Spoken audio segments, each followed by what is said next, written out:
Looking at scattered showers and thunderstorms throughout the area today, and then warming up drastically with a high near 90 tomorrow. Upper 80s for sure. Thankfully, some clouds and then some more rain possible Sunday night, moving into Monday with more showers and thunderstorms in the forecast. So, yeah, going to be kind of a wet weekend, and that's why I'm glad I mowed my lawn on Wednesday. Yeah, and I know last night there was a lot of live music and events that were canceled, and there's a lot of community celebrations that are hoping that their beer tents can happen with live music tonight. So maybe the rain will piecemeal around that, you know what I mean? See. A little bit here, a little bit there, but boy, did everything seem to go, thank you, with that drink of water last night. Bachelor weekend begins right now. I wondered. She's going to Iowa with her girls. Girls weekend. Illinois. Is it Illinois?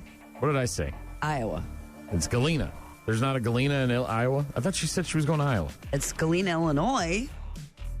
Well, the little cute little town on the river with all that's where she's going. It's probably a me not listening to her thing.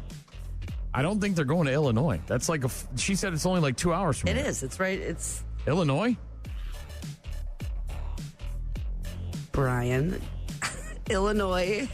Galena is like... Is it on the border of Iowa? It's right on the edge. Maybe they're on the other side of it. I have no... It's whatever. Galena, She's Illinois. leaving, Trust me. It's a cute little thing. It's very... There's a lot to explore. There's a lot to do. Lots of shopping. Very fun downtown. They're doing some kind of... The one thing I do know, because she's been rambling on about it for days, is they're going on some kind of ghost-haunted bar walk tour thing where you drink and there's... scary stories. All sorts of that kind of stuff. And apparently one of the girls, our friend Jackson, who lives in Iowa, everybody else was all in. All three of the other girls, Ashley, my wife, and Becky, they're all in on the haunted tour. And Jackson is the holdup. She doesn't want to? She's apparently afraid she's going to get spooked. And it's like, you're walking around and drinking. I don't know how spooked it's going to get. They want you to come back, right? I mean, like, this isn't the Dahmer tour, right? It's very, it's a very pretty little town. It's all right. They're going to have a great time. I thought she said Iowa. Maybe she didn't know what the hell she's doing. It's about an hour. I thought she kept telling me Galena, Iowa. It's in Illinois? Yes. All right. Most certainly. Well, one thing I do know is that with that 88 degrees tomorrow, so look, I keep the temperature in my house at 64 because I have a wife and dogs, but I would prefer if it was in the 50s. And I've never been really able to, test that. Is she taking the dogs? No. Oh, okay. They're with me. But I may try to... She even said, she's like, God, I hope this Airbnb we're staying at, it's got an air conditioner in it. Because we stayed at one in Salem, Massachusetts when we went out there a couple of years ago. It did not. Well, it was an older building. It's down by the water. And it had a window AC, but it was like one of them 70s versions. So it actually cranked, right? It actually had the Freon in it as opposed to whatever they put in there now. And so it cranked, and it actually kept the whole entire apartment chilly-ish. So it was effective. But, when you walk into a place, whether it's a hotel or an Airbnb or something, and you realize, you hope crap, that they have that. There's no air conditioner, and it's 90 effing degrees. Sure, they got a bunch of fans, but what am I going to do with a fan? So what else is on the Bachelor agenda? So I'm busy. I got the Culligan guy. Hey, Culligan, man, he's coming over today. So the water softener thing is getting replaced. We've had a leak in for the last week or so. And then tomorrow But what after that? You got all afternoon and evening. You got something that's going late on? in the afternoon. So that kind of it's honestly it was the only time they had available on Friday, so I took it because they had to reschedule from Monday when they were originally going to do it. And so, yeah, I would prefer if it was at 11. Then I'd have the whole afternoon to kind of F off and do whatever I wanted. Yeah. But that's not going to be a thing. So then tomorrow I've got to work. I got a thing at noon, the Rock Stop. And then tomorrow night, barring any, weirdness with the weather, Rocking the Races, the Lacrosse Speedway, going to be there with some friends. Round and round and round and round and round and round. And then Sunday we might go, well, she's coming back in the morning, we might go on a friend's boat. We'll see, but the weather doesn't look all that great on Sunday, so we'll see. Maybe some more rain. That's when it moves in again, is on Sunday. Yeah, I'm thinking breakfast on Sunday morning, go to my spot down here. Get some breakfast. Yeah. What are you doing? Are you moving more people around or what? No, but we do have company right now in our house. Yeah, the nerds making movies. Yeah, so they're visiting, so I don't know. We might try to take them out for... What's that smell like? It's just fine. They're very nice young men. Smelly young men. They're going to. We might take them to a traditional. They've never been to a supper club, a fish fry. They've never been to Colorado, right? South Carolina. Man, you are real bad today with. Good gravy. Iowa, Illinois, Colorado, South Carolina. No, what? Didn't he have friends from Colorado? Gamer friends? He has. A bunch of dorks? Yes. These guys are from South Carolina. So they've never been to a fish fry. Might do that. Not sure about that. Have they ever met in person, or is this like the first time? Oh, no, they've met in person many times, yeah. Because that part, when he did that freaked me out. The first time, when the gamer nerds got together, and it's like they've been friends for like 15 years. Right. But yes, so we're entertaining them. Lots of stuff to do. We do have lots of stuff to do. Doc's going to join us. It's National Donut Day. We're going to play a game of Who'd You Rather. Bad news, happy music, all sorts of stuff. Don't go anywhere. Rock Mornings with Brian and Gene on your rock station. Rock Mornings with Brian and Gene. SpaghettiOs. A Florida family suing the Campbell's Company after they claimed their SpaghettiOs was contaminated with worms or parasites. Did you eat any of it?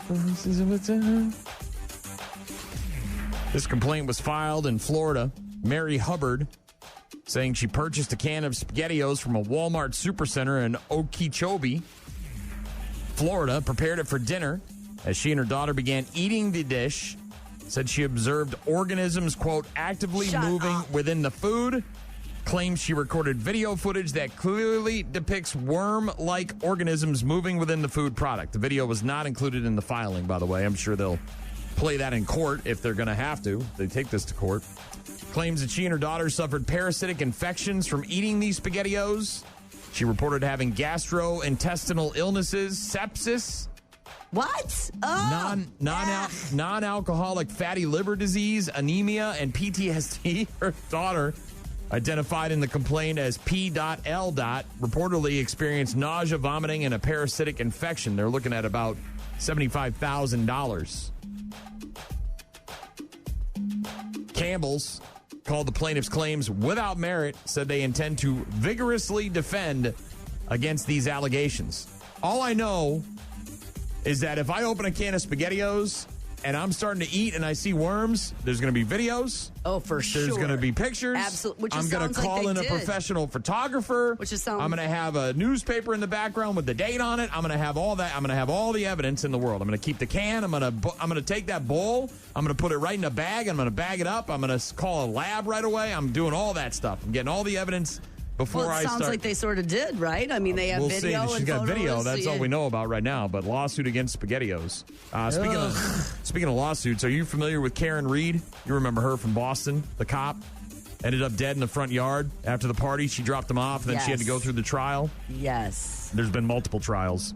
So this is back in 2022. A Boston police officer named John O'Keefe found unconscious on the front lawn of a fellow officer. His girlfriend, Karen Reed, who was at the time a financial analyst, had dropped him off at the party. Shortly after midnight, returned early in the morning to find his body after he failed to come home. And then she obviously was accused of the death, and now there's been multiple. There's Netflix specials and all sorts of stuff. Well, it's happening again, and I got to tell you, if you want to go down a real big wormhole here, there's going to be some people losing their jobs. There's going to be some, if these are all legitimate text messages. So Karen Reed and her lawyers filing a lawsuit earlier this week against the Massachusetts State Police and the Canton Police Department in Massachusetts. And because of that, the discovery, when they look at all the evidence and looking at the text messages and all this other stuff, has revealed a long history of disturbing text messages between a former police officer, Michael Proctor, and another former police officer, Sean Good, allegedly including racial slurs, sexist comments, and other offensive material.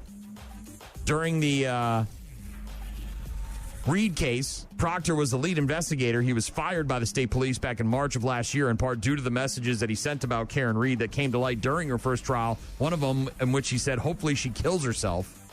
They just found these? This has been years. Well, this is another one so she's firing a lawsuit about libel and civil and trying to get money and all that stuff. A different kind of. And these guys are dropping the N-bomb, the C-bomb, and all sorts of crazy stuff. And like one of them, actually take your time. I saw an N-word was involved, so I wouldn't rush if you're working. Let them die. is apparently what one of these police officers said. Now, these guys are already not police officers anymore, but boy, oh boy. So she's looking to potentially have financial justice in some way? Is that what's... Yeah, it sounds like, she's trying to, get her life back kind of thing. Mm-hmm. So, I mean, they did their best to discredit this woman and make her seem like she killed this Boston police officer, and she says that, there were threats against her life and all this other stuff, and, it's an organization, and you got to be careful. A Christian conservative living in L.A. County a Christian man is suing the Los Angeles County and the Department of Public Works for making him come to work during Pride Month. Okay. Suing the state? This guy works for the city. Department of Public Works employee Eric Batman, no relation to the actual Batman, claims that having to see the Progress Pride flag flying outside of the department's headquarters in his city during the month of June effectively forces him to celebrate, recognize, and actions that he views as sin. Excuse me, it's written real effed up here, which is in conflict with his Christian beliefs. So this guy filed a lawsuit back in March, thanks to the how's that going? Nonprofit, the Liberty Council. Worked for the department for 24 years, and at their headquarters where he lives since 2003, and since 2023, the LA County has required all their county departments to fly the flag during the month of June. He formally requested a religious accommodation back in 2024 and 2025, allowing him to work remotely, claiming that requiring him to be present in the office for the county's explicit and overt celebration of so-called Pride Month conflicts with his Christian beliefs. Both of those requests were denied, as were follow-up grievance forms that he filed with the Department of Employee Relations. So this guy's now taken it to a higher court and trying to sue the city and the county and all that stuff. Doesn't want to see that flag. Doesn't want to go to work. We are aware that the apps are not working. Please stop texting me about the apps. I know they're not working. We'll figure it out. We're working on it. Did you see the guy, that actor that was in the... Oh, yeah. He was in Top Gun Maverick, got stabbed by his own son? Or son-in-law? Stepson, I Stepson? think. Okay. Actor James Handy. He was in Jumanji and Top Gun. He was in Arachnophobia back in the day. I mean, he's a bit player. He's not like a major actor. I didn't recognize him when I saw his face, but... The Los Angeles Police Department responded to a residence on Wednesday morning, and he was in the yard, apparently. The guy that killed him is his girlfriend's adult son. He's 44 years old and clearly has mental issues. Strained relationship and mental issues and all that issues stuff. For sure. Apparently, he called 911 and said, "I am the son of man. I just killed the man of sin." Yeah. So, gobbledygook, Crazy and stuff. found him out in the yard, stabbed to death. And we both watched the show on Netflix. What is it called? Crash? yes, the Netflix documentary movie about the girl who was going 100 miles an hour and everybody but her. Mackenzie Shirilla is her name. Died in the car, but her. Yeah. They call her Hell on Wheels in prison. Apparently, according to a former inmate, she confessed to killing the boyfriend and his friend, their pal, by deliberately crashing a car into a building, and also kept a very twisted scrapbook about the fatal wreck.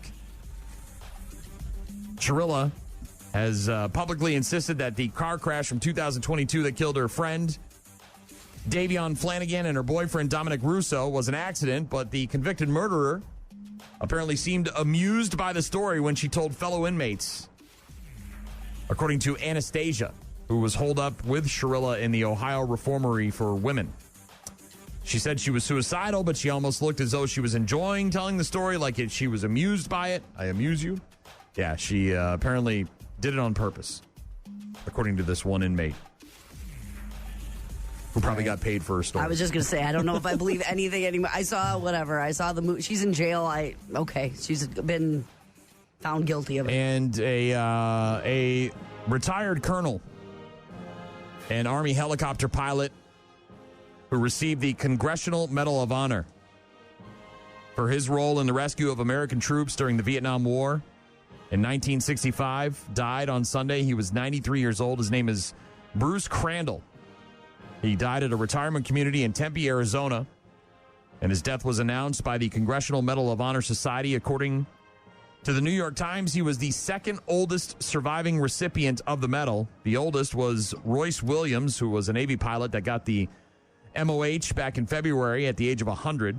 For his service during the Korean War, there are now only 63 living Medal of Honor recipients, according to the Congressional Medal of Honor Society. That's a very rare medal. Very few people get it, and this guy got it for his efforts in the Vietnam War, and he just passed away. Retired Colonel Bruce Crandall, dead at the age of 93. A true American hero. We've got all sorts of other stuff to get to. Yes, we know the app's not working. Thank you very much for the text messages. Going to be a good morning, I think, and maybe some rain, as you mentioned, moving in later this afternoon or this evening. Yeah. And kind of warm and sticky throughout the weekend. That's what she said. Mm-hmm. Warm and sticky.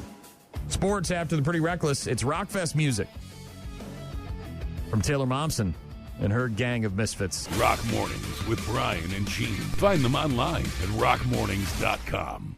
Here's Hamilton, homered in his last at-bat in the eighth. Hamilton straightaway center. Back is Cox on the warning track, and he makes the catch. Man. And the ball game is over. I thought he got it. The way the ball's been carrying today, I thought that was out of here to center field. Man, it certainly looked like it could get out, but boy, just short of the wall.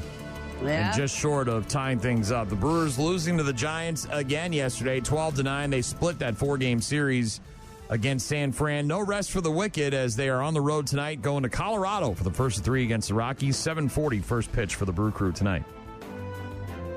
In the NHL last night, these gentlemen would quiet all the critics wondering where they've been if they score the game winner in overtime. Goss to spare. They score! Seth Jarvis quiets the critics and ignites the crowd. Seth Jarvis scoring on a power play goal in overtime. Carolina erasing a deficit in regulation. Hurricanes beating the Golden Knights 4-3 in Game 2 of the Stanley Cup final last night, tying the series up at a game apiece. His overtime goal came at about 3:56 after a very thrilling third period. 4 goals being scored, another one getting called off because of goaltender interference. Carolina, the first team since '94 to win a Cup final game when trailing by multiple goals in the last 10 minutes. It's like the Tom Brady 28-3 comeback, baby. Gotta love overtime hockey, especially in the Stanley Cup final. Game 3 of that series, by the way, is tomorrow night with the Hurricanes at the Golden Knights at 7 o'clock on ABC. Game 2 of the NBA Finals is tonight at 7:30 on ABC with the Knicks and the Spurs in San Antonio. The Knicks are up 1-0 in that series. Obviously, Wemby trying to turn things around. President Donald Trump said yesterday that he is going to attend Game 3 in New York City, accepted the invitation from the Knicks owner, James Dolan, to attend an NBA Finals game at Madison Square Garden. He said, quote, "The answer is yes. Dolan has invited me, and I'm going. I'll be there. It could be Monday. Maybe I'll do both games." I had heard he was planning to attend one of them at least. Softball, NCAA Women's Championship. Texas does it, and they have the hookup for a second national championship in a row to end the run for Texas Tech and start the dynasty talk in Austin. Texas softball with a 4-1 win over Texas Tech last night in the Women's College World Series, their second straight national championship. And while these games are exciting and everything, I don't like 3-game series. It doesn't give you enough time to flesh it out.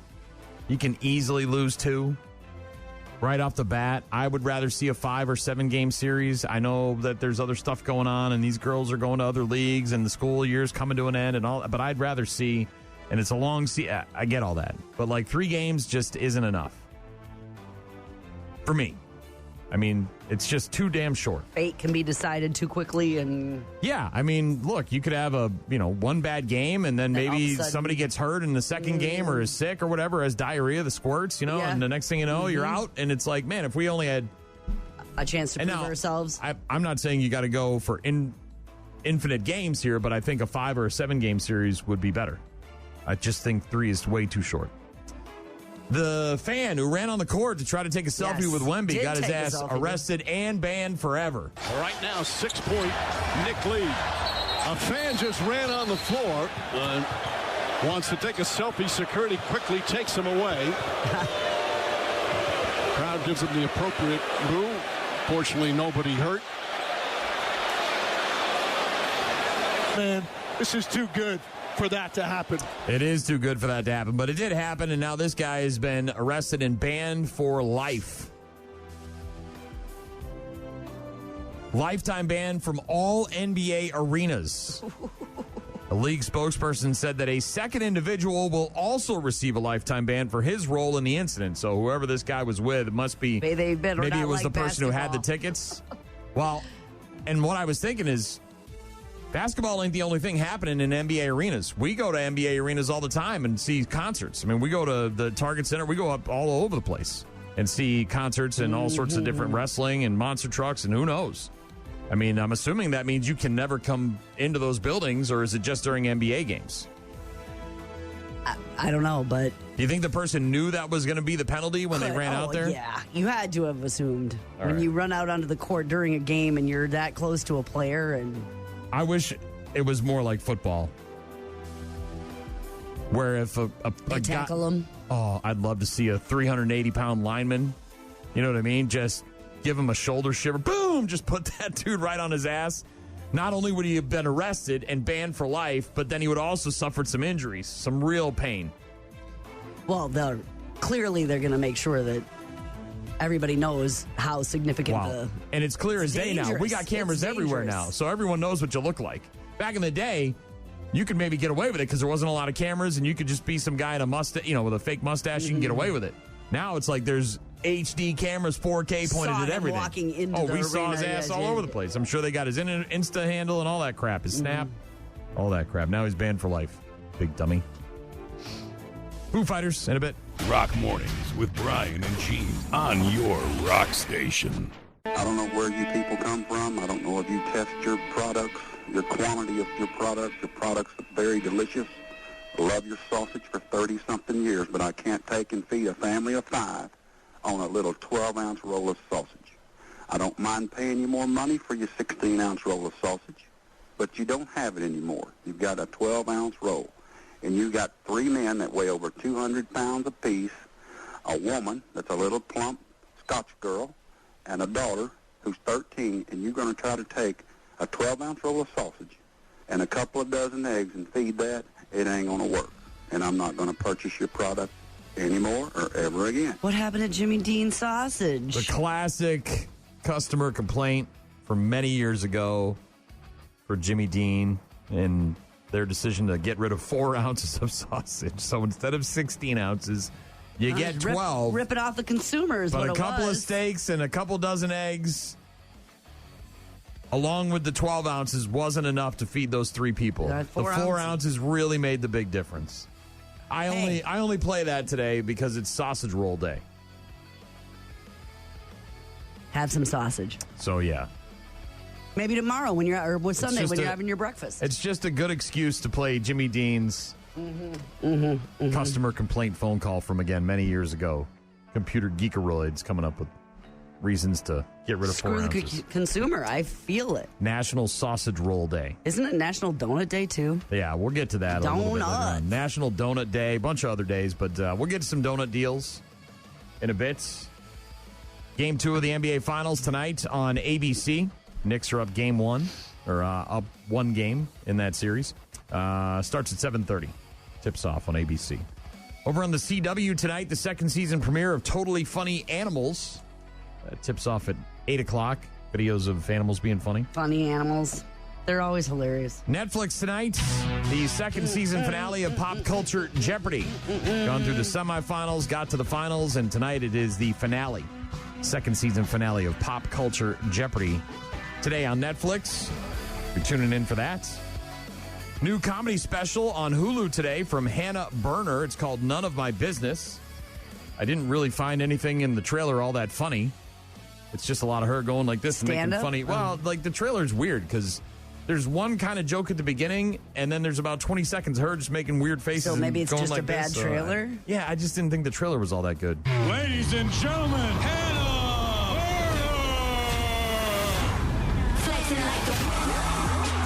Do you guys remember grinding? You just feel some heat on your back. And there's this weird rule that you're not allowed to look behind you.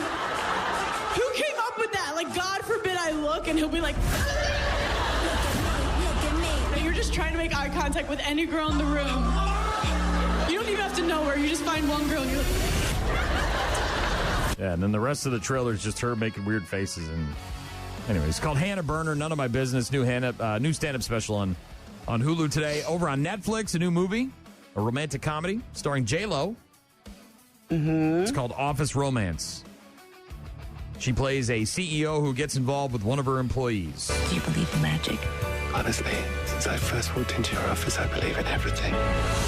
No fooling around at the office. Never at the office. If we got caught, it could destroy everything I've built. Good day, Jackie. Miss Cruz? Jackie's fine. Everybody calls me Jackie. Office Romance, romantic comedy starring J-Lo on Netflix. Doesn't trip your trigger? That's not my jam. Not your jam? Well, no. This might trip your trigger. Tell me.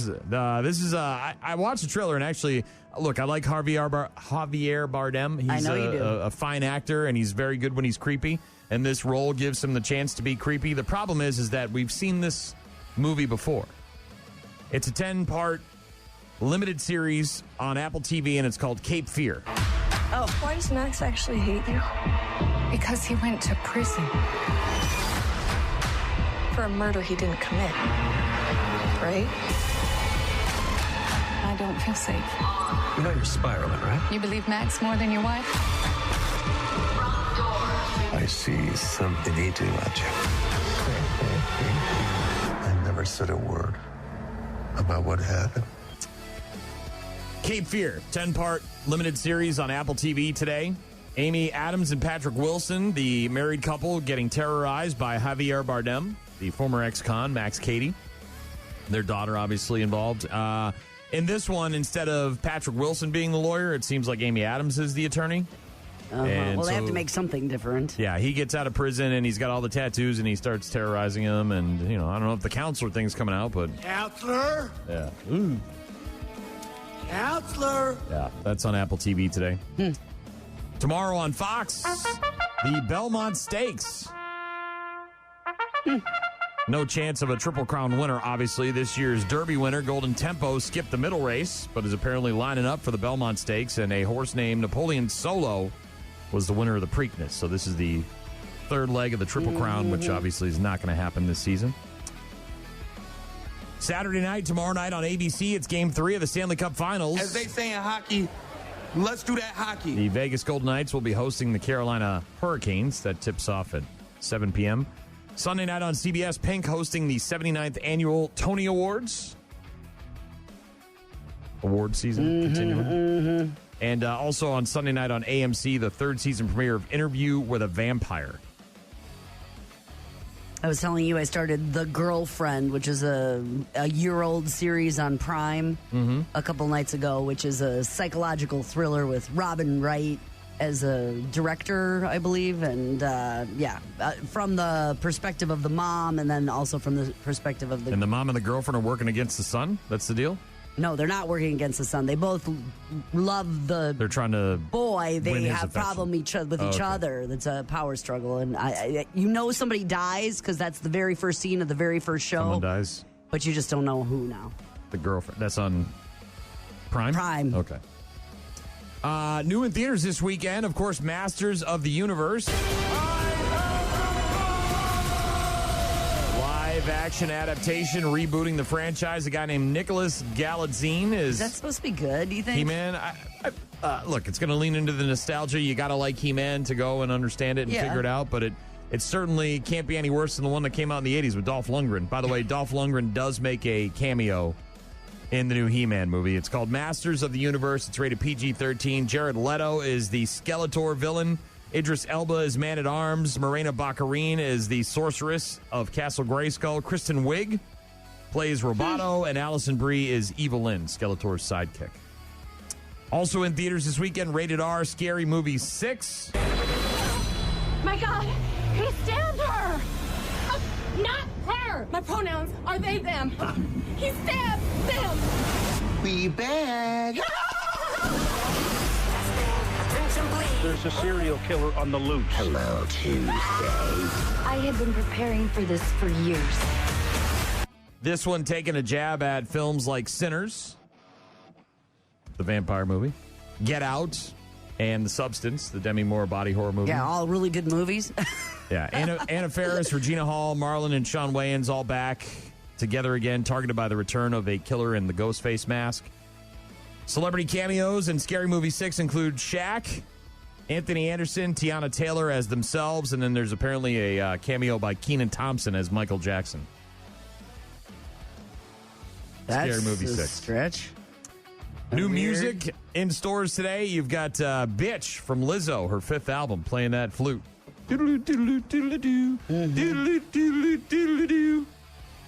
No? Will the girl caravan on the way down to Illinois be listening to that one? I doubt that. Okay. I don't think Lizzo's high on there. I don't know what the hell I don't know what. Dude, I don't care. Well, they might. You don't know. I'm sure it's some Backstreet Boy crap or I don't know. Def Cab for Cutie releasing a new album today called I Built You a Tower. It's their 11th album. Evanescence, their new one, 6th album called Sanctuary, in stores today. If you want to order that up.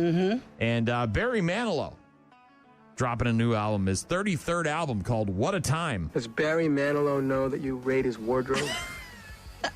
He apparently had to cancel all his shows so he can write the music, but he can't sing the music. So he had, I think he had a residency right in Vegas, and I think he had to call it quits. Not going to be performing anymore. He might be Dunskies.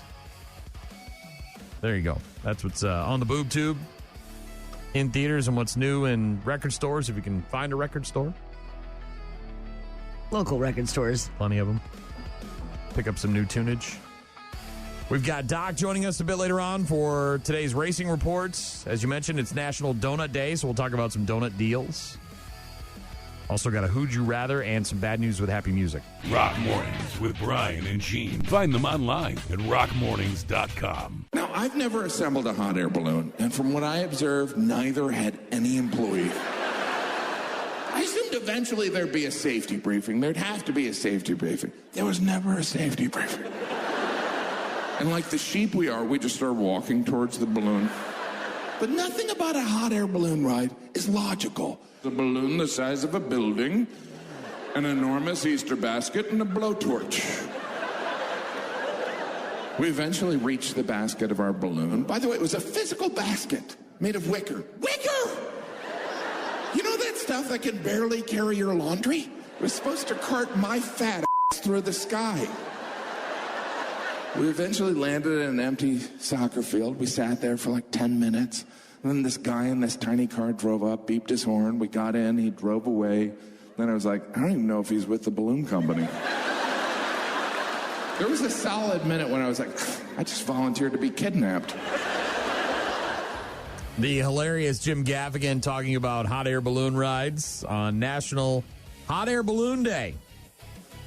As we mentioned, it's Sausage Roll Day. Got the Jimmy Dean sausage complaint phone call. Got some comedy there from Jim Gaffigan for National Hot Air Balloon Day.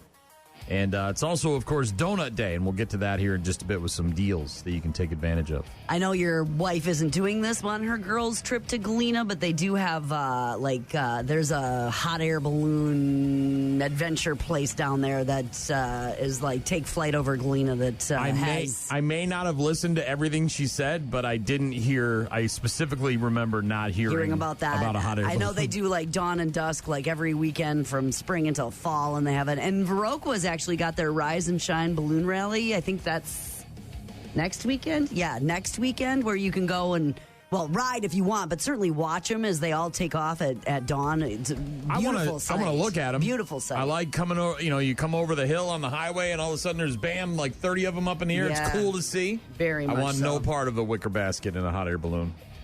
I'm good. I know there's a Dairyland Balloon Jubilee.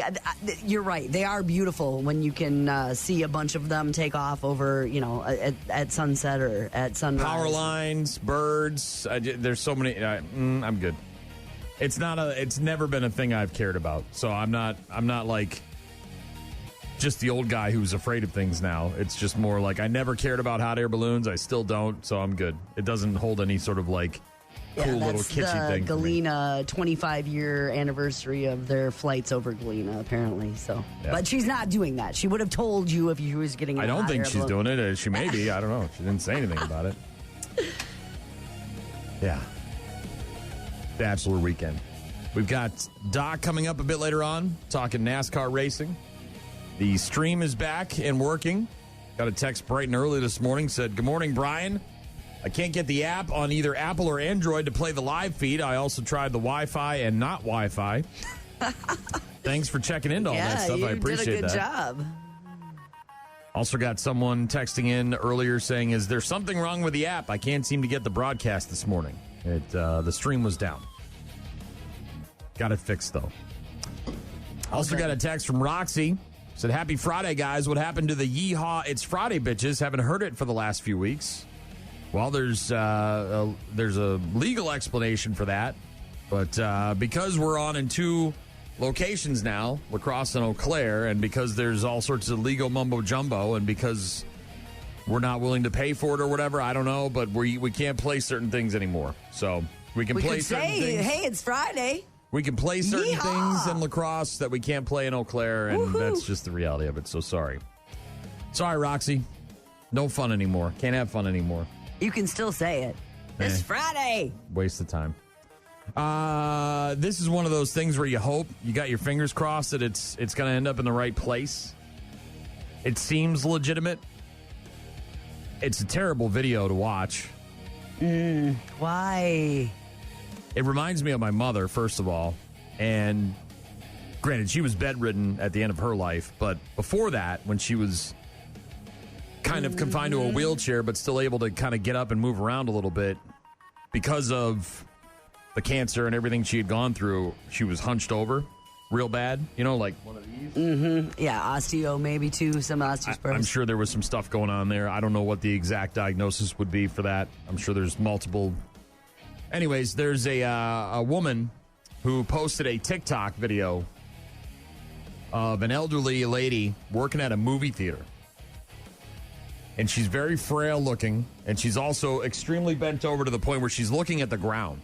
And in order to, like, have a conversation with you, she'd have to, like, kind of turn her head like this a little bit to see you. And she's dragging a black plastic trash bag that looks about half full of trash. And those can be kind of heavy at movie theaters, right? People throw away sodas that are half full. It can't be, just empty popcorn buckets. And well, then I'm guessing she needs the money. So God bless the theater for hiring her. Well, she's also dragging along one of these carts, right? It looks like the cart you see in a hotel, right? Where they got all the cleaning supplies on it. They have this at this with toilet paper and all these other things. And so this woman posted the video on TikTok.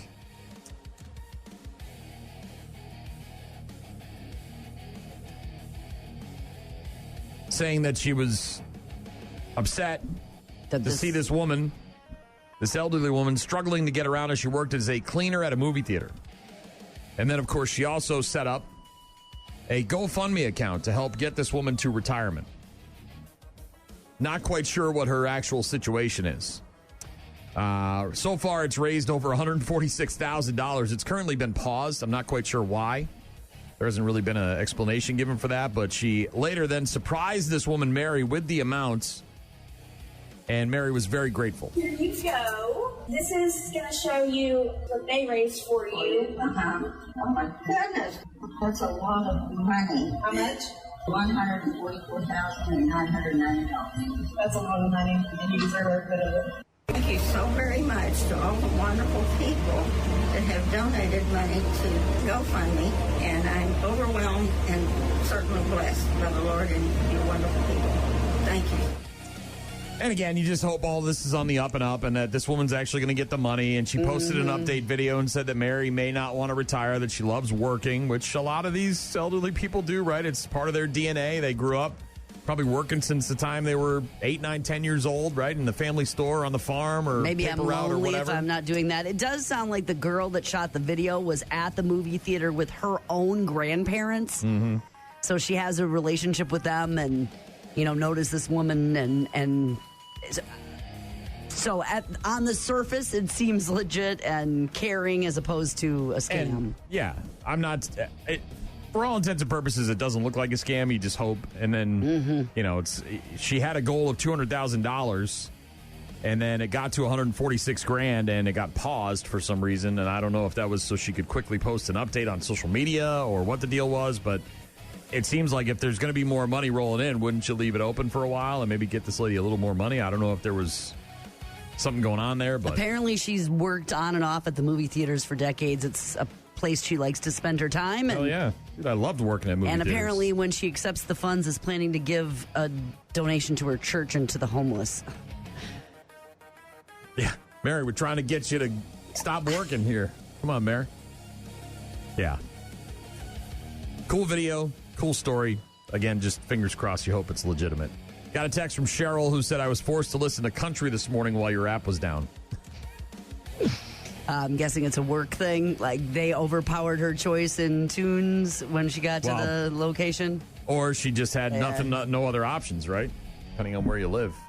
Thanks, Cheryl. Sorry. National Donut Day. We'll talk about that next. Rock Mornings with Brian and Gene. Start your day with Rock Mornings. I bought a donut and they gave me a receipt for the donut. I don't need a receipt for a donut. I'll just give you the money. You give me the donut. And the transaction. We don't need to bring ink and paper into this. I just cannot imagine a scenario where I'd have to prove that I bought a donut.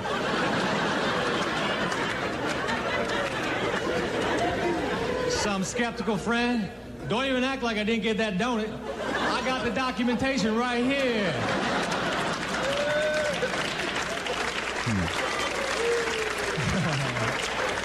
Oh, wait, it's back home in the file. Under D for donut. Classic bit for Mitch Hedberg about donuts and receipts. Do you say no to receipts?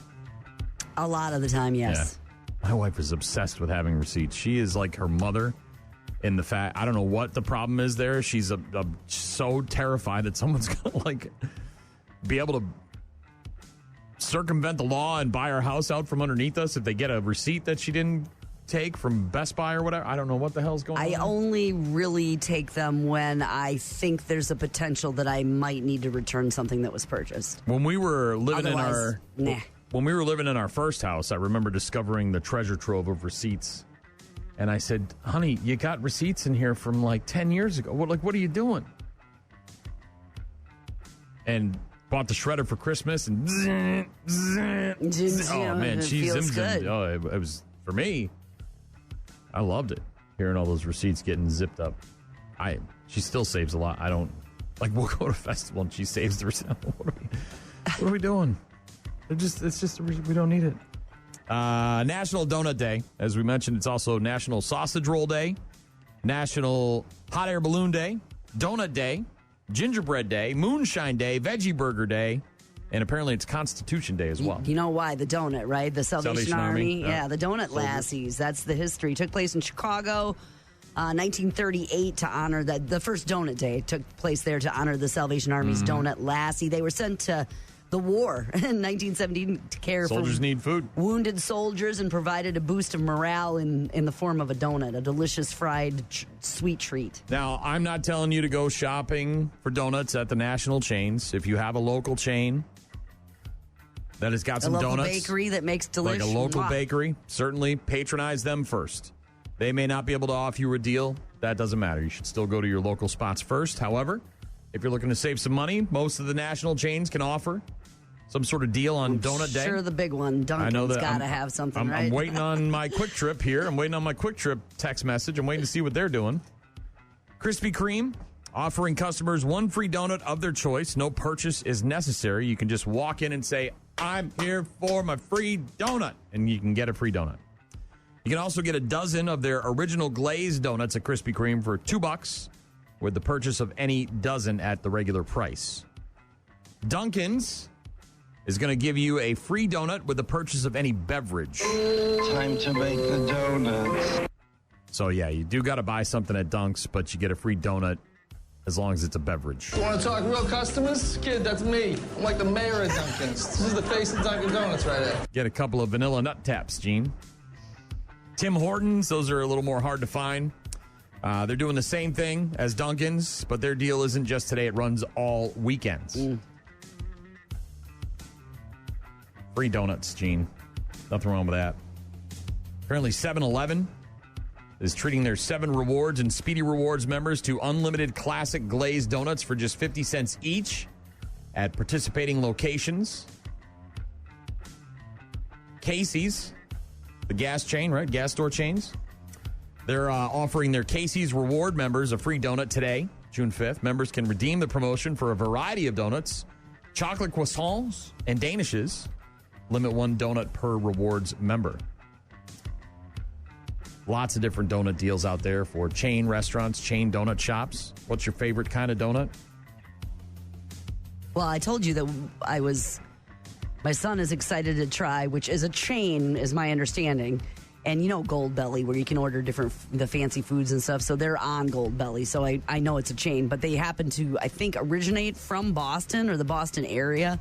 And they're called Cane's, K-A-N-E-S, Cane's Donuts. And apparently we're headed there when we're in Boston. It's a must-have donut, apparently. A lot of awards and accolades for their donuts. Thrillist.com putting together a list of a rundown of 24 classic donuts ranked from best to worst. The round glazed donut is apparently number 1. That is the pinnacle of donuts everywhere. The regular ass glazed donut. It. If I had my choice, if I walked into a donut shop, no matter what kind or local or national, whatever, doesn't matter. I've got a thing for it. At Dunkin' Donuts, they call it an apple spice donut. Like a fritter? Well, almost. So it's just like it's almost like a jelly donut, right? In the sense that it's got the donut, and then they squirt like Bismarck, so it's they filled squirt an inside. apple pie filling into there, and then instead of like a cinnamon or sugar, it's like a powder as opposed to a cinnamon sugar on the outside. It's delightful. It's wonderful. I love it. So a filled donut versus a... Yeah. It doesn't surprise me that that's number 1. It's easy. It's the go-to, but I would skip a donut if that was the only choice. Rainbow Sprinkles coming in at number 2. The old-fashioned donut, which I think is just a regular-ass... Take the dough, fry it, and then steam it or whatever, and then you're good to go. Raspberry jelly coming in at number 4. Apple fritter at number 5, which is pretty close to the one that I chose. Favorite. Donut holes at number 6. So like munchkins. Pop a lot of them. Chocolate frosted at number 7. Crumb cake at number 8. And then blueberry cake donuts at number 9. I don't like blueberries and donuts. Not my favorite. National Donut Day. I told you I'm seasonal. I like the cider donuts at Orchards in the fall, and I like the Door County cherry donuts that are in Door County during cherry season. I like those limited time edition ones for sure. Rock Mornings with Brian and Gene. You can find our contact info on the website, rockmornings.com. If you want to send us a voicemail, you can also download the apps, submit a voicemail that way, whether it's the 95.7 The Rock app or the 92.9 The X app. It's Friday, bitches. Enjoy yourself. Thank you. I don't know who that is. Enjoy yourselves. Appreciate that. But yes, enjoy yourselves. Thank you. Because it is Friday. It is Friday. But unfortunately, because of legal reasons, we're not allowed to play stuff anymore. So, sorry. Sports in a bit. Get a Who'd You Rather. A little later on, Doc's going to join us to talk NASCAR racing. Bad news, happy music. All that and then some. If you need something, rockmornings.com. Rock Mornings with Brian and Gene. Find the daily podcast at rockmornings.com. Here's Hamilton, homered in his last at-bat in the 8th. Hamilton, straightaway center. Back is Cox on the warning track, and he makes the catch. Man. And the ball game is over. I thought he got it. The way the ball's been carrying today, I thought that was out of here to center field. My goodness, what a game. He did give it a ride, but it just a little bit short of that center field wall. Brewers losing again to the Giants yesterday, 12-9. Split the 4-game series against San Fran. The Brew Crew now on the road in Colorado tonight for the first of 3 against the Rockies. 7:40 first pitch. Hurricanes evening up their series with the Golden Knights in the NHL at 1 apiece thanks to a overtime goal from Seth Jarvis. 4-3 win last night. Game 3 of that series is tomorrow night with the Hurricanes at the Golden Knights, 7 p.m. on ABC. And then tonight, you've got Game 2 of the NBA Finals at 7:30 on ABC. Knicks at the Spurs. New York has a 1-0 series lead. Packers and Christian Yelich agreeing to a 4-year, $110.5 million extension. Go, Pack, go! Including a $31 million signing bonus. Christian Watson, who's 27, previously signed a 1-year, $11 million contract last September as a gap, as he was returning from a torn ACL late in 2024, and now he's got himself a long-term deal and a whole lot of money. Another guy who's going to be injured for a while is Yankees outfielder Aaron Judge, diagnosed with a stress fracture on his rib on his right side, expected to return sometime later this season. He's going to miss, obviously, significant time, but 4 to 6 weeks from now, they'll re-image the rib and see where he's at. But you're already talking about a month and a half of not playing before they even re-image it and see where he's at, and then you talk about coming back and slowly reintegrating himself into the team. Michigan Wolverines and Duke Blue Devils are going to play December 21st at Lone Depot Park in Miami. It's a baseball stadium. Retractable roof for the Miami Marlins. They have yet to host an organized basketball game in their 14-year history at Lone Depot Park, but there were some issues with a TV deal, and apparently Duke was supposed to do some games on Amazon Prime, and then they wanted this game on Fox, and they didn't want to do it at a certain stadium, and there's a blah, blah, blah, blah, blah. Everybody's got, games and rights and TV deals and all that. So it doesn't really have a lot to do with like, hey, let's have a cool thing and do it on a baseball field and fans can come and blah, blah, blah. No, it's about TV people making sure they get their money in just desserts. Minnesota Wild forward Marcus Foligno got this season's King Clancy Memorial Trophy for leadership and service. This is kind of like the Walter Payton Award in the NFL. Oh, well, that's good. That's nice. Foligno was recently presented the trophy in a surprise. If you haven't watched the video, by the way, it's really cool. Foligno was surprised by his brother getting the trophy in a surprise appearance at the Masonic Cancer Center at the University of Minnesota. His older brother and current teammate Nick Foligno, who won the award back in 2017, showed up to present him with the award. They established the Janice Foligno Foundation in memory of their mother, who died of breast cancer back in 2009. They've been very active in fundraising for breast cancer research. The NHL itself will donate $25,000 to the foundation as part of the award to Foligno, who finished his 15th season last month in the NHL. So congratulations to him. Wow, this is really cool, huh? I told you, yeah. Yeah. Pretty badass. And the World Cup starts next week. The U.S. takes on Portugal on Friday, a week from today, but the action kicks off next Thursday. And with just about a week to go, less than a week to go, FIFA is pissing more people off, man. Not only are the prices for the tickets outrageous, not only is the cost of travel to try to get to these games outrageous. That's not FIFA's problem, though. Well, the travel isn't. The hotels isn't. That's the city right, that's hosting. But now FIFA is pissing fans off because apparently they're not going to allow them to bring reusable water bottles into the stadiums all across the U.S., Canada, and Mexico. And it's June, and it's going to be in the 90s at some of these stadiums, and people are going to need water, but they want to make money on it. So people aren't going to be able to use, apparently, or bring in reusable water bottles. The governing body for FIFA, talking about their previous code of conduct, which allowed fans to bring empty, transparent, reusable plastic bottles up to 1 liter in capacity into stadiums that were hosting World Cup matches this summer due to the expected high temperatures. However, FIFA doing a U-turn, altering the code of conduct to disallow the reusable water bottles into venues across the co-hosts. That decision obviously not very well received by fans. 48 nations across the world, all coming to U.S., Canada, and Mexico. Some of the most famous players on earth that play the game of soccer. And starts next week. I'm Team USA, obviously. I love watching hockey in the Olympics and all the World Baseball Classic and all that. But, man, I don't give a rip about soccer. I find it to be boring and useless and not worth my time. I don't care about soccer at all. Well, it's going to be happening. Good for them. Across the United I'm just States glad I don't live in one of those cities Mexico. Because I wouldn't want to deal with the traffic. Glad that our trip didn't coincide with that whole thing going to you'll Boston. be going right afterwards. Yes. Right afterwards.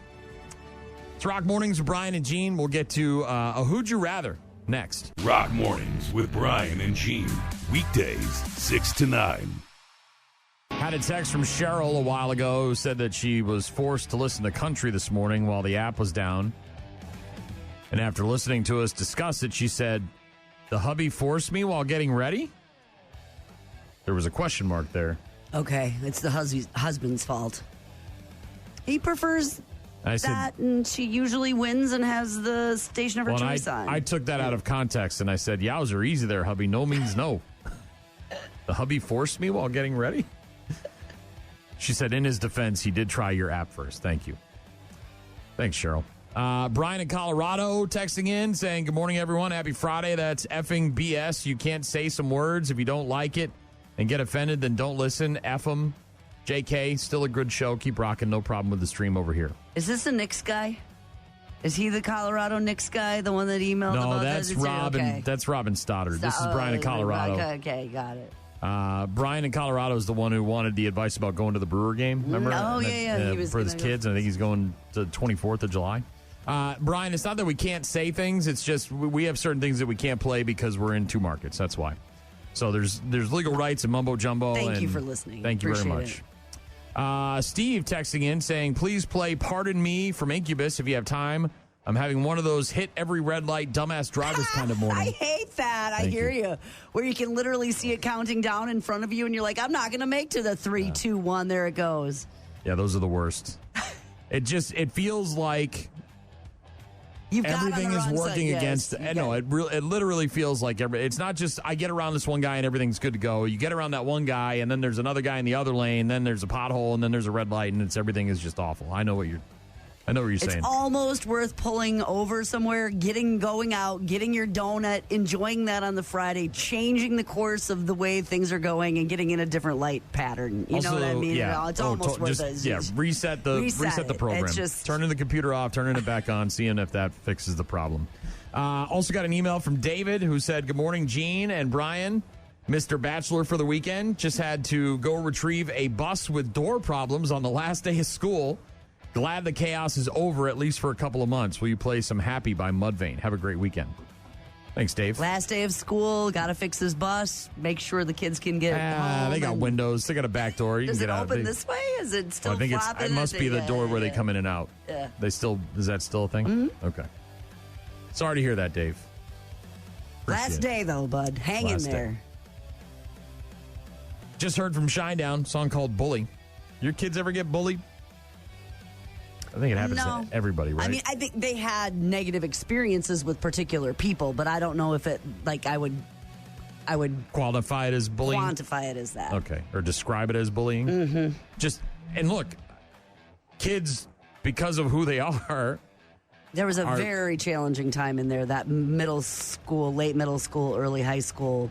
Well, yeah. Transition period, and it was challenging. But I wouldn't classify it as they particularly had a issue with a group of people that, wouldn't leave them alone or terrorize them. I got bullied enough at home. I wasn't getting bullied at school. Nothing to scare kid. I always tell people that, people that are mean to me, I'm like, look, man, I had an abusive father. Ain't nothing you can do to me that I haven't already had done. So whatever. But it's been since the beginning of time. Yeah, and it's never going to end. And I know we've made some positive changes when it comes to bullying, especially in schools nowadays. Trying to, at least, but it's unfortunately just never going to be a thing that goes away. Someone asking on Reddit recently, who'd you rather? Which is the worst situation? Finding out that your kid is being violently bullied at school, right? Kicked, beaten up, taken lunch, spit on, whatever. In person and all of that, but there's also the whole what they can name do calling, online what they stuff, can do to you online is horrific. Or finding out that your kid is a violent bully at school. Which is the worst of those two scenarios?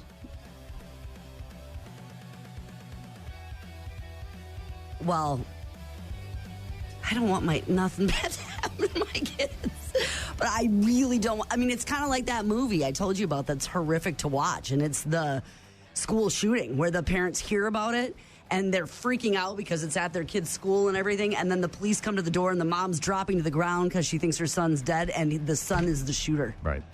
And it's And we talk about that a lot. Like, unbelievable. Anytime we see these watch. things. It's just to see what it does to this husband. I mean, and then there's no, I mean, not that there should be empathy, but you know what I mean? Then they're the villains of this community, and they didn't see it. And so, I mean, that must be just, ugh.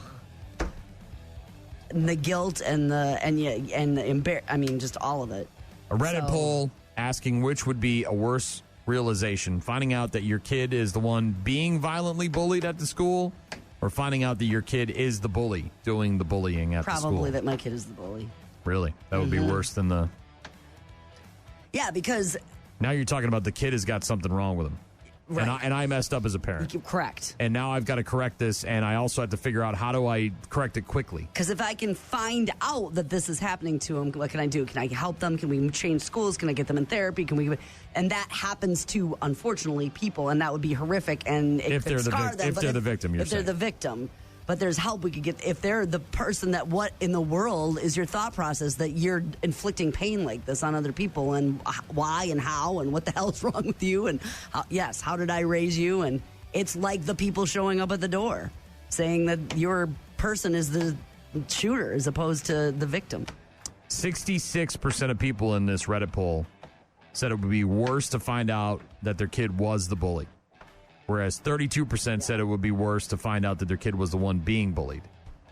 And again, that I think it speaks to that ability to fix the problem quickly, right? Because if the kid's being bullied, you can take him out of the school, you can homeschool him, you can move to, and that's extreme, I'm just saying, but there are options. Not to mention nowadays, the person who's doing the bullying, if you can identify that person, they could get taken out of the school, or there could be other parameters set up inside the school for them to never be. But they're broken if they're the person that's wanting to inflict pain on others. There's something But if they wrong are the with person, them, right, then something has broken there in the kid that you've either messed them up or they've got some sort of mental health problem that undiagnosed or whatever. And now that road is a little longer, I think, right? When you're talking about maybe fixing that issue.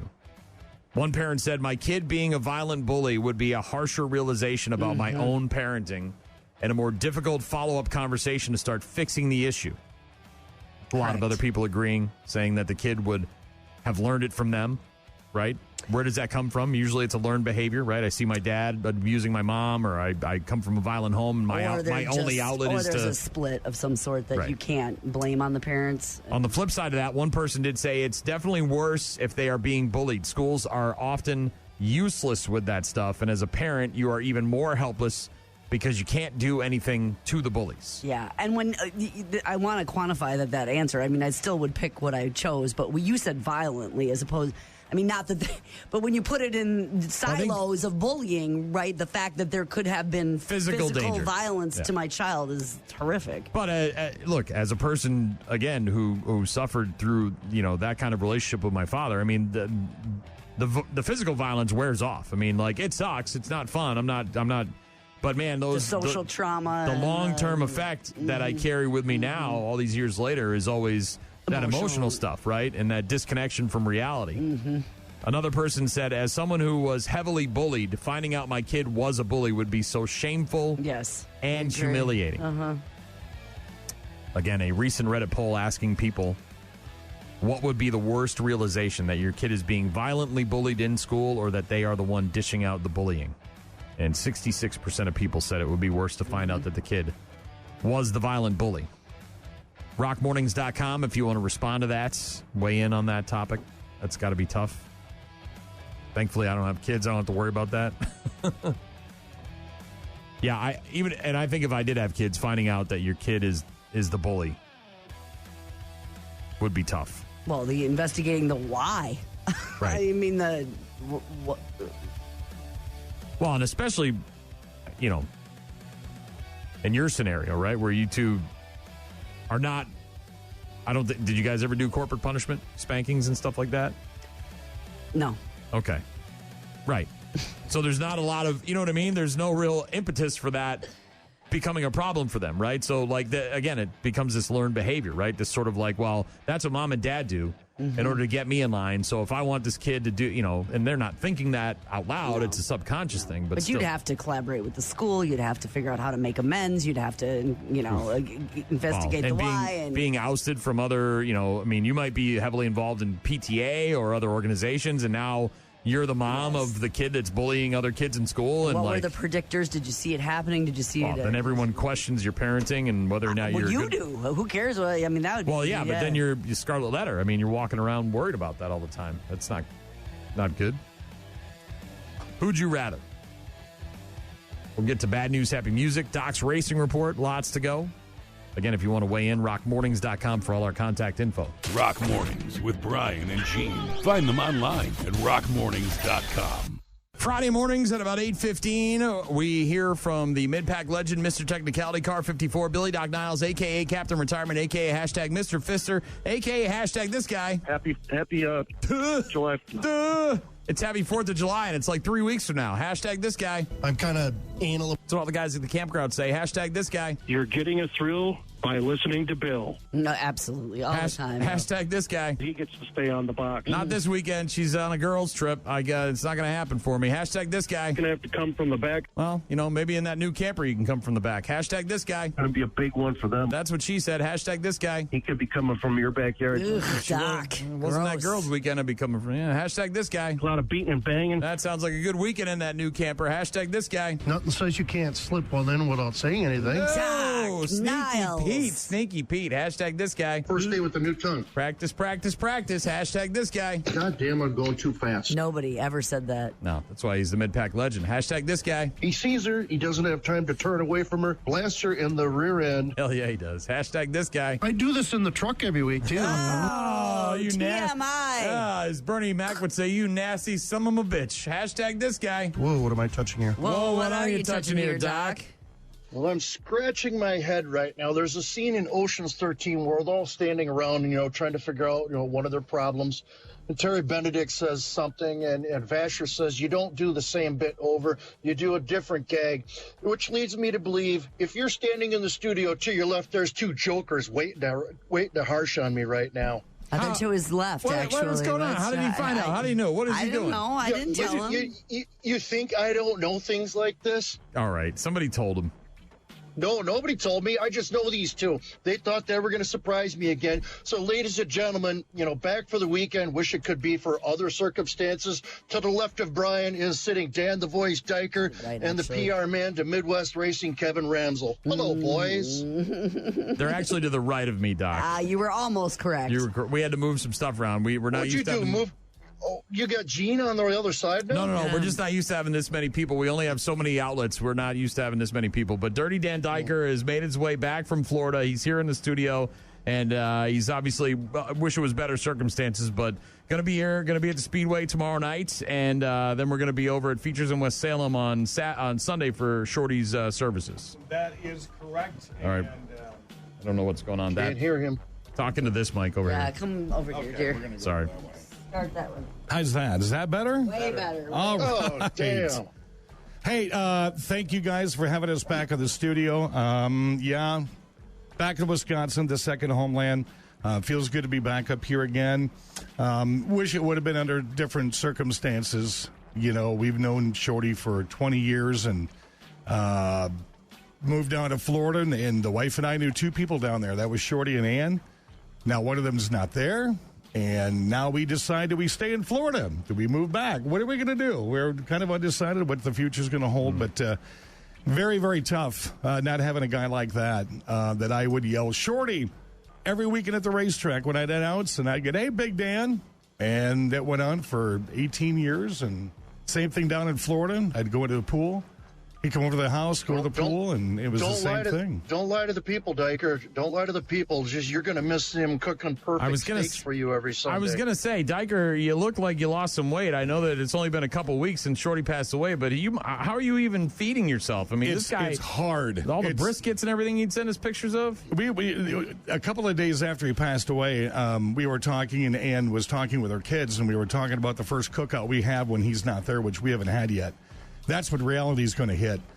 And she said, we need to talk about the grilling process here. And I could do a couple of things that Shorty could do, like smoke hamburgers, but who's picking up the tongs? We're going to have to be Kevin. You're going to have to come over and Google and video and the whole shebang, because the stuff that he would do on a grill was amazing. All right.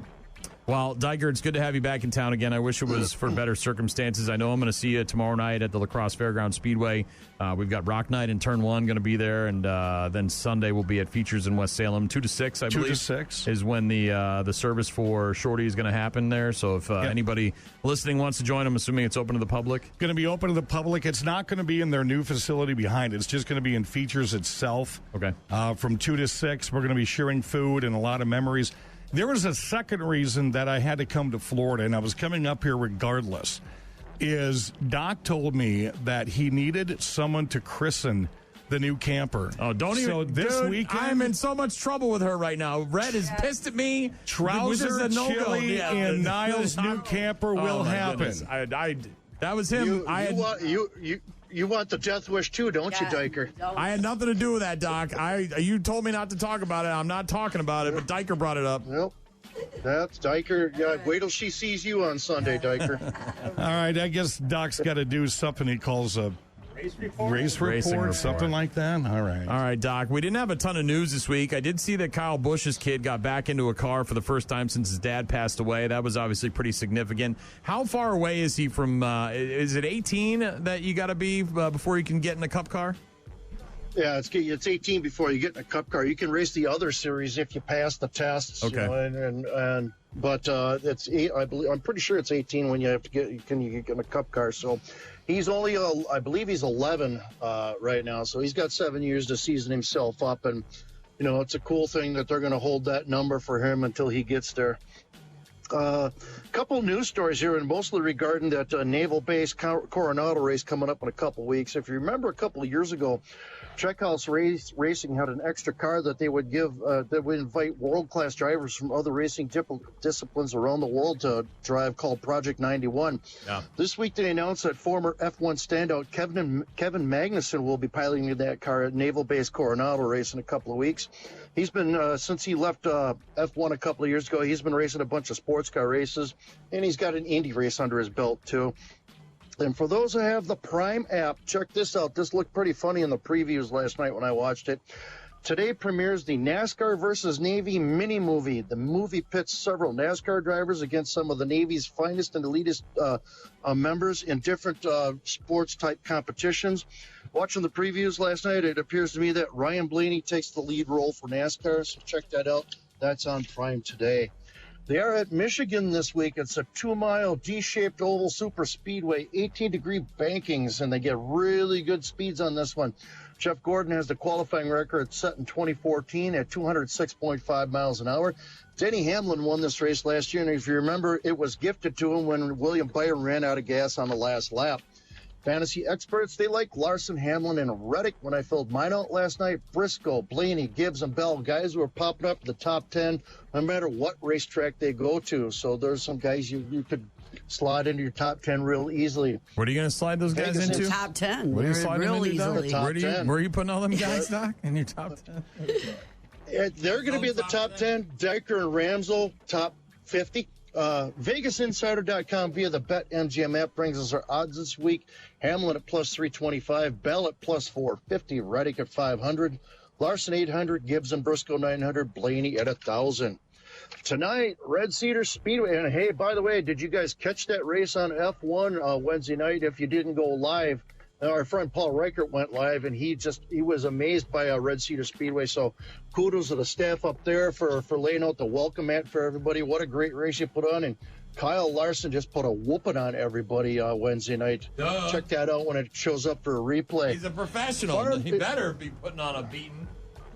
That also marks 3 in a row for him in that series. It's Farm Night plus Rolling Thunder Dirt Legends are appearing tonight at Red Cedar Speedway, along with the Wissota Late Models, Modified Superstocks, USRA Late Models, Midwest Mods, and like we mentioned, the Dirt Legends. Plus the Dirt Legends, and they're getting $500 to win their feature tonight. Midwest Mods, they're getting a bonus $2,000 tonight to win their feature. Gates at 5 p.m., breakfast at 6 p.m., first green flag at 7. Tomorrow night at La Crosse Fairgrounds Speedway, it's Salute to June Dairy Days, and it's also Starry Nights. So you got late models, sportsmen, Hornets, Street Stocks, and the High School Racing Association in action. Plus, it's the utterly UTTERLY utterly ridiculous dairy novelty race. What does that mean? So, They squirt milk on you while you're racing, or what happens there? You got to drink it? I'm guessing they're going to have to eat some cheese and drink some milk and not poop for a week when they get done. But we'll see what happens there. Also, Starry Nights, Starry Soda, you know, the local Pepsi brand. Yep. They're going to be giving away some packages tomorrow night too. So get there early for that. When was the last time you got a free package? They're giving them away. Did you hear him? He's all excited about free packages. And if that's not enough for you, Doc returns to do Victory Lane interviews tomorrow night. First time on the microphone for me tomorrow night, so I will be there. Gates open. Yes, shut up, Ramsel. Gates open at 5:15, qualifying at 5:30.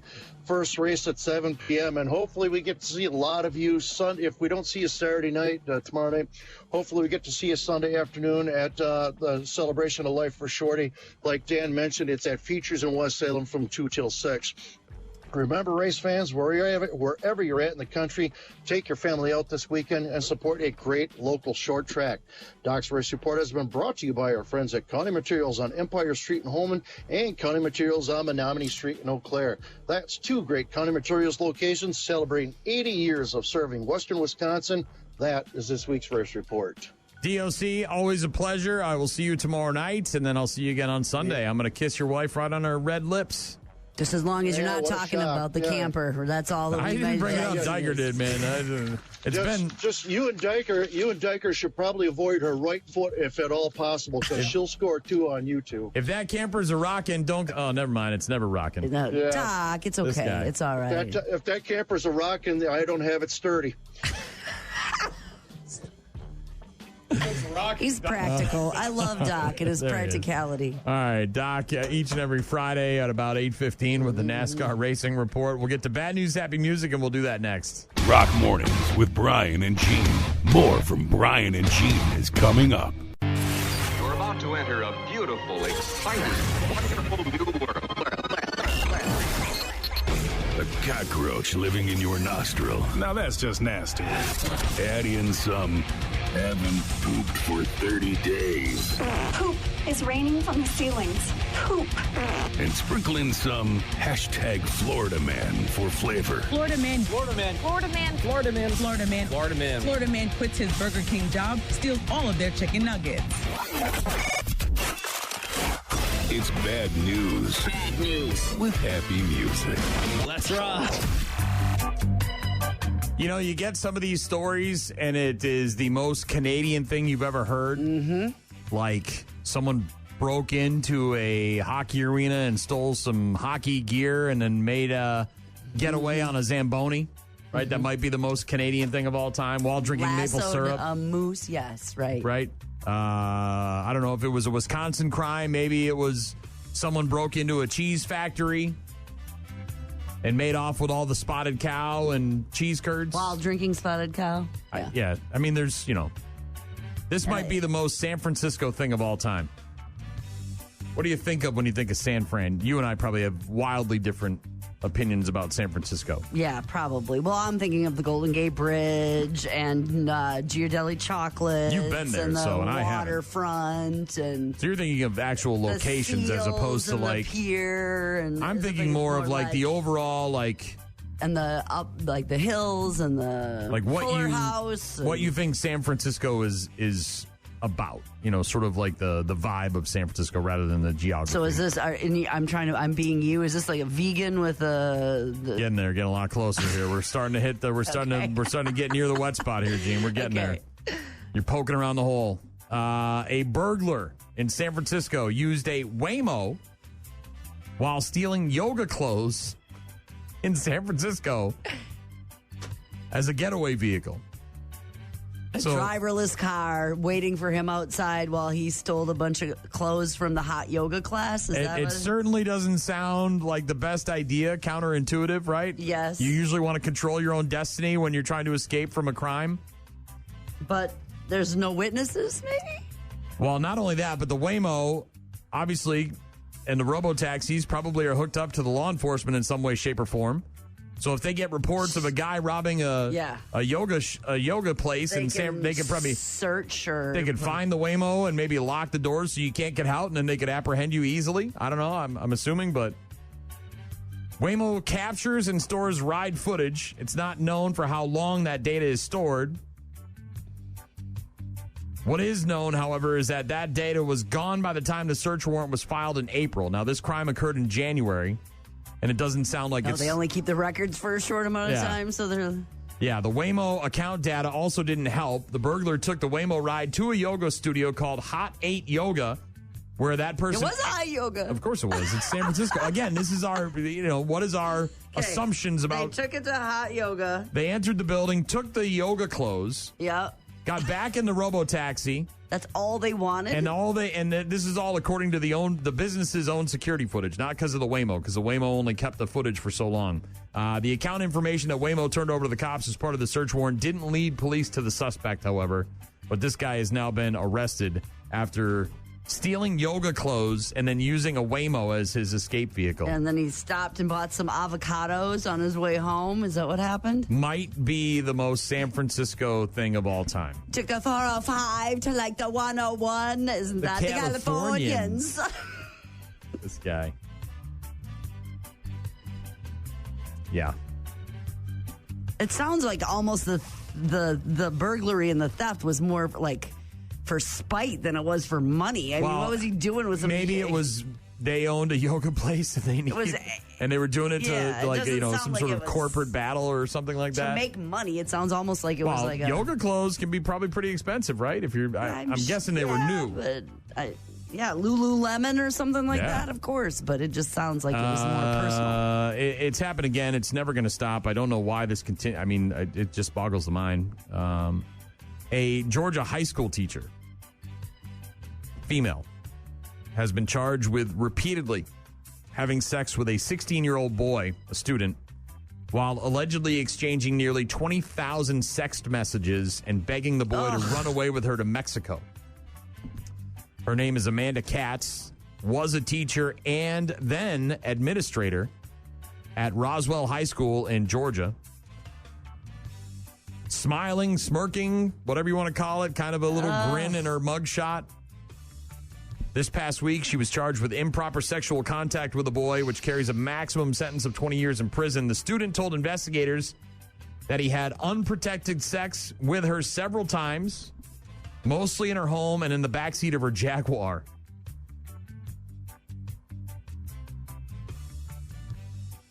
The last time was when Katz invited the boy and his family on vacation over Valentine's Day. What?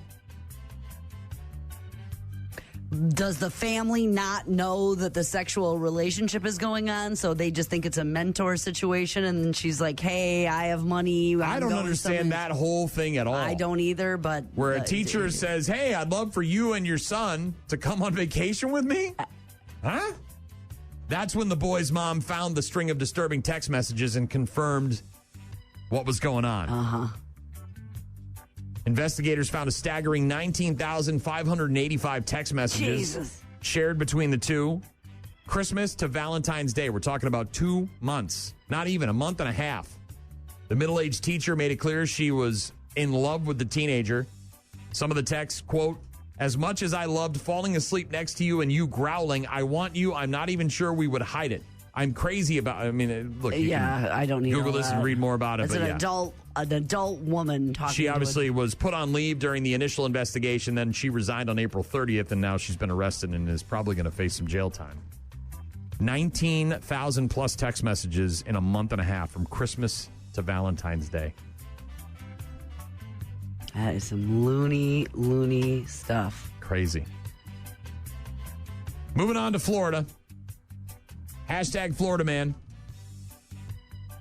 Taking a company to court, suing an airboat company. Why would you take an airboat tour in Florida? Through the glades? See gators. I'm going to see gators. Did see gators. Damn alligator bit my hand. Well, they were on a tour. Also got bit by an alligator in the face, apparently, and so now he's suing. Well, was he laying on the boat? I'm not quite sure. Face down in the water? No, I don't know.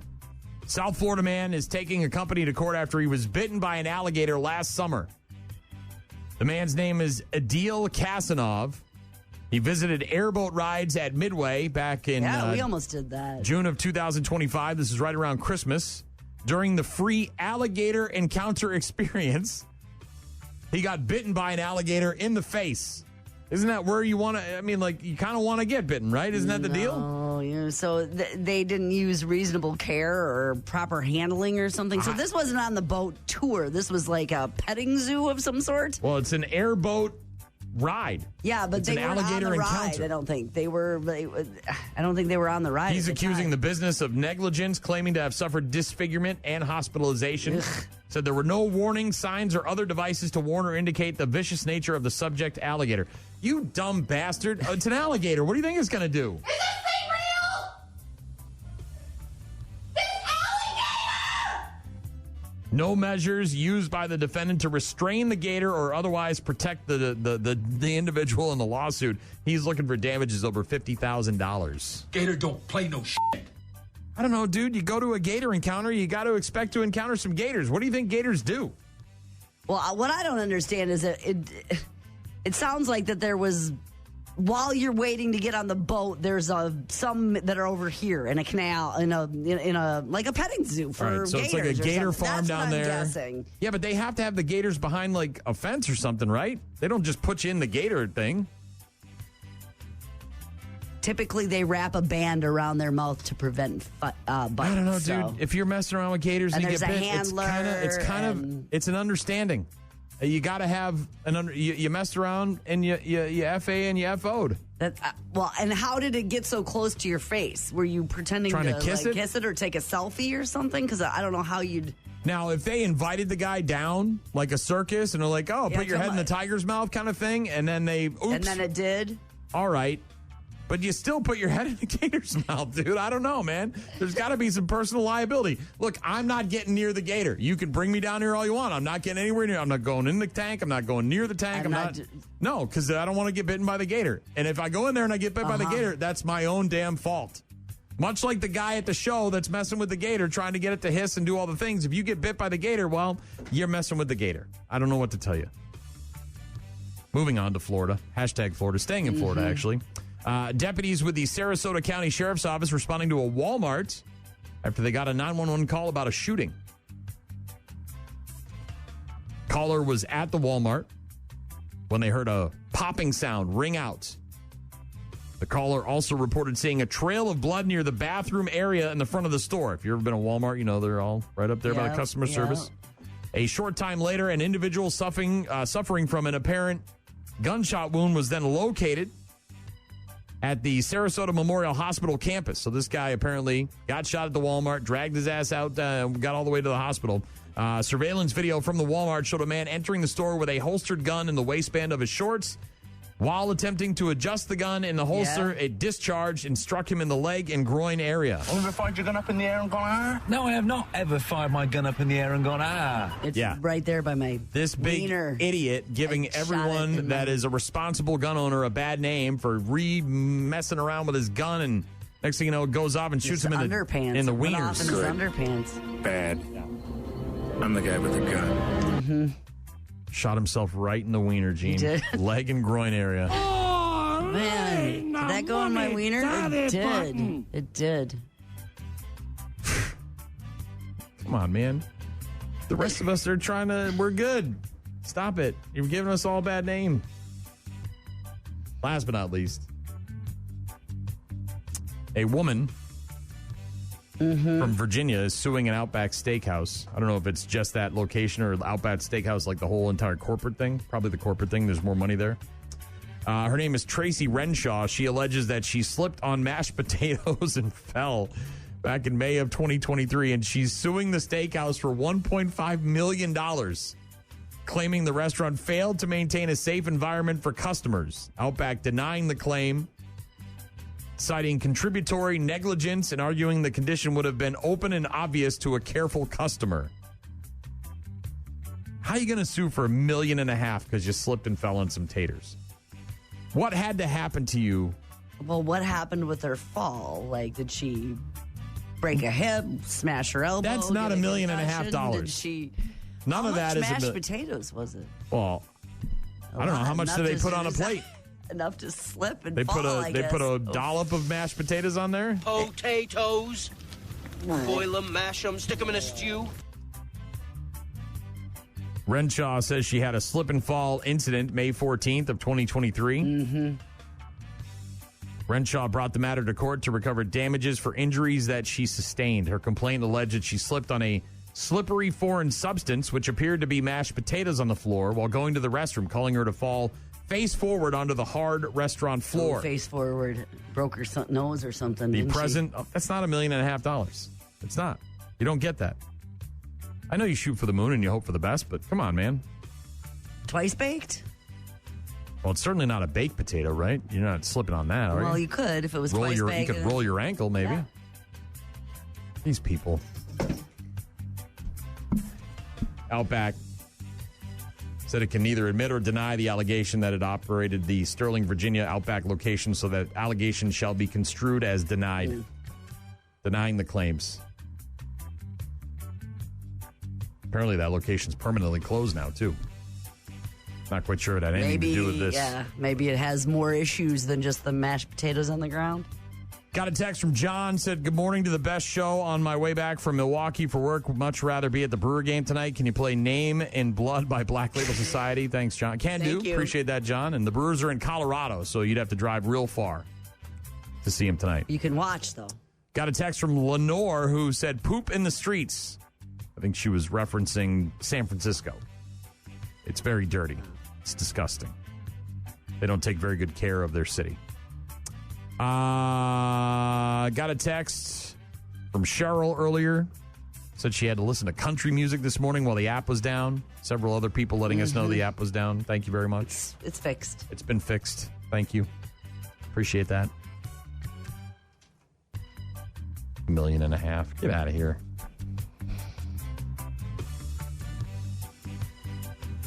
Cloudy. Looking at rain. Likely this afternoon. Enjoy your Bachelor weekend. You know I'm going to.